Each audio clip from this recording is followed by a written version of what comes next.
How's everybody doing? My name is Justin here at REI Denver Flagship store. I'm here to talk about climbing 14ers.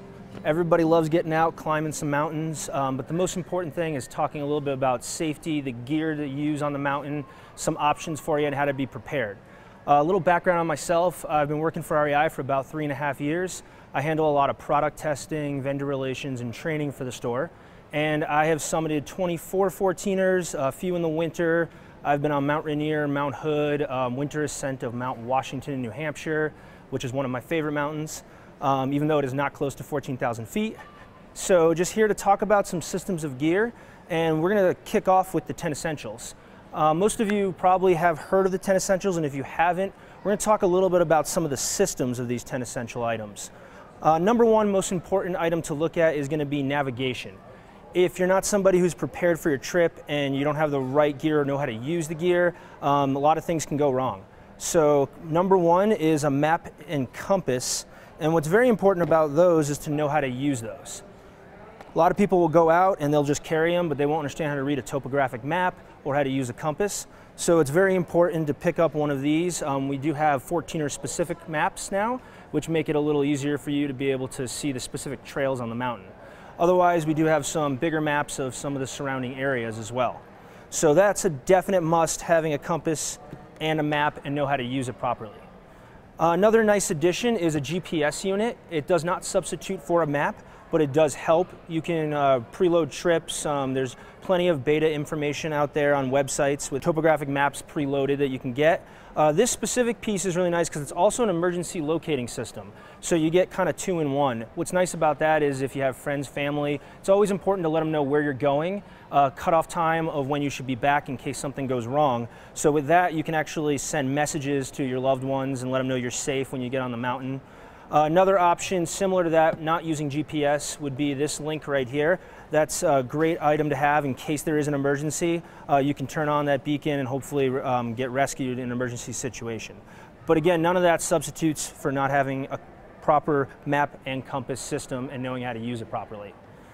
Another item that I'm a big fan of having before my trip when I pre-plan is a 14ers guidebook. There's a couple different options out there. You can go through everything from all the trails throughout the Front Range and beyond, all throughout Colorado. Has a ton of information, really important to have beforehand to do your research before you get out on the mountain. And that goes for any 14 you're doing, whether it's Bierstadt to Capitol Peak. Moving on in our system of gear for our 10 essentials is nutrition, one of everybody's favorite. Who doesn't love good food and love to eat while hiking? So a variety of options you do have, from bars to these energy chews, which have saved my life on many mountains before. What's important about eating enough calories when you're out there is really just kind of overdoing it a little bit, because a lot of people, when you start out, you're not sure how many calories your body's really burning. So my advice is, if it tastes good and makes you happy, you should bring it with you. That way you won't have something that you have a bar that you don't like the flavor of, and you'll make sure your body consumes enough calories. So definitely important. I'm a big fan of just, plain old raisins, peanuts, and whatever, again, makes you happy out there. So that's your nutrition. Next, we'll move on to sun protection. Very important here in Colorado. You are climbing 14,000 foot peaks, so you're going to be closer to the sun. Really, really important is sunscreen, and not just having it, but actually putting it on. You want to have a good SPF rating. You can go even higher than 35, but something that's going to be on and not wipe away when you start sweating. That's very important. And then also, don't forget your lips. Got to have sun protection on your lips as well. A lot of people overlook certain areas, such as your lips, the back of your hands, around your nose, your ears. These are areas that are thinner skin, so it can burn quickly. So reapplying that sunscreen, make sure you have it. I like to bring a little bit extra because the person you're with probably forgot their sunscreen, so make sure you bring enough. Another option that's great are sunglasses. Always important when you're on mountains, especially when snow's involved, because light will reflect off the snow, and you definitely got to protect your eyes. You don't want to get snow blindness, and you want to be prepared with that. Plus, you got to look good too. Sunglasses are a must. And then one thing that I always hike with is a sun hat. Whether you get a full brim hat or you get one of these guys, this has sun protection, you can see, 50 UPF on that. but it'll also vent at the same time. So stuff like that I like, because if you're like me, I get hot when I'm moving on the mountains, especially when that sun's beating down, so I like something that has a lot of sun protection.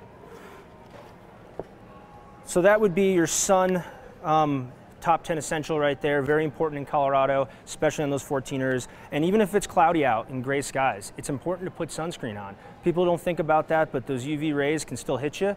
So it's very important. Don't mess without having good sunscreen and sun protection. So moving on to next category in our 10 essentials is going to be repair. Repair kind of encompasses a couple different items. A multi-tool is very important. What I like about a nice multi-tool is it actually, most of them will have a nice knife on it. And it can repair anything from trekking poles to your jacket to all kinds of stuff. It's definitely a useful item to have with you, and a definite must to have at least a knife with you in all situations. Other parts to the repair kit are going to be found in kits like this. This happens to be a survival kit, but duct tape is important, sometimes a needle and thread. Different pieces like tenacious tape is really good. It's an item you can use on jackets to repair them. So having a little bit of that materials with you can go a long way in an emergency situation. So kind of moving on to go with this kit is actually going to be fire. So always important to have some sort of fire starter. I like to have a lighter with me. I actually bring 2 mini little lighters just in case one fails. And I like stormproof matches, and just in case you need them in a survival kind of situation. Also great if you decide you want a backpack. Very important to have on you. A lot of times you're not going to be building fire on a 14er, hopefully. There's certain areas you shouldn't be building a fire, so definitely pay attention to fire bans and regulations before you get out.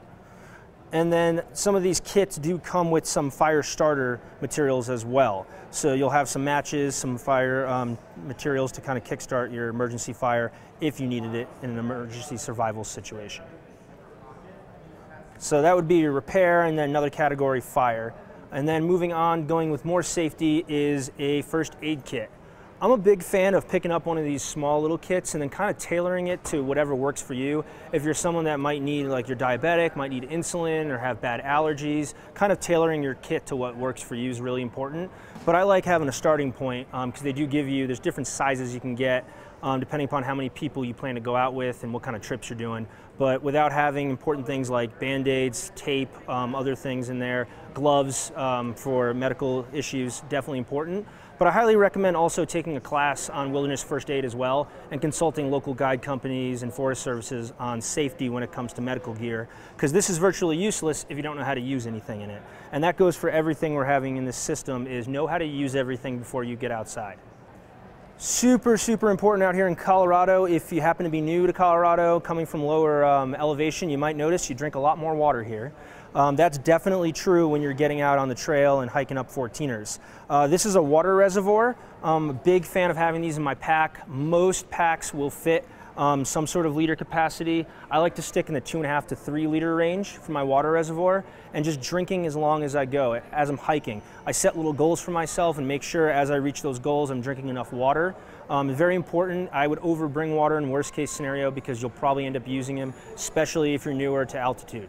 So definitely pick up something like this, have it in your pack, drink regularly. Don't just bring with you a 1 liter Nalgene bottle like this. I actually use this system together. I like to use water hydration in this and sip as I go. And then I'm a big fan of electrolytes in my Nalgene bottle. Stuff like this right here is great for you because what this product does is it replenishes your electrolytes and salt levels. That's really important. A lot of people don't realize that they're losing a lot of that and they just think, oh, I just need to hydrate. But having this system together has saved my life on many mountains before. It's important to combine them and figure out which ones work for you, but there's plenty of brands out there that do really good in the electrolyte game. Most of the time on these 14ers, you should be carrying enough water, but I like to put in my emergency kit just a little bit of iodine tablets. They don't weigh much. They're just important to have just in case. Some people prefer a filter system, a little bit heavier, but if you're somebody who backpacks, it's nice to have one of these anyways. But I'm always bringing something with me just in case. It's better to be safe than sorry, and again, super light. As you know, the more gear you carry, the heavier your pack is, so I like to get light materials like this and then bring plenty of water and food just in case. So hydration, very, very important out on the trail. Moving on, illumination. This is a headlamp. You can bring a flashlight if you want, but there have been situations where I either started my climb, because most 14ers should start really early. I like to start at 5 in the morning. So I might be hiking in the dark. throw a headlamp on, be a lot easier to see. And then there's sometimes if it's later at night and I happen to be camping or backpacking, I also like to have one of these with me. I also just keep one in my car. You never know when you might have to change a flat in the dark. Always important thing to have with you, but it doesn't work unless you have batteries. So I always bring extra batteries with me too, because if you don't check your batteries and you don't know the level of how much juice is in them, you never know when you might need some backups. I usually use lithium batteries in wintertime especially because these guys can freeze up and drain a lot of your battery source. So Illumination, find out which one's right for you. I'm a big fan of headlamps personally because then I can still use my hands. Number 9 is emergency shelter. I actually have this little guy right here. This is actually a 2-person bivvy. What that means, it's like a space blanket, and just in case you get stuck on the mountain and have to camp overnight, you're probably not bringing a tent or sleeping bag with you. So picking up a little guy like this is important because you can wrap yourself up in it, you can use it for warmth. It's a lot of nice situations, and it's pretty small, condensed, and light as well. But I highly recommend bringing one of these with you also. There is regular, just small space blankets you can get too, but I kind of like the bivvy system because then I can kind of just tuck my head in there if I need to. But it's one of those you hope you don't have to use, but you will be sorry if you don't have one with you. So that's going to be the first 9 essentials. We're going to get in a little more in depth about number 10, which is going to be insulation. We're going to talk about clothing systems and then kind of dive into some more footwear and how to properly get right footwear, because that's one of the most important things besides the 10 essentials is keeping your feet happy. So we'll be talking about that soon.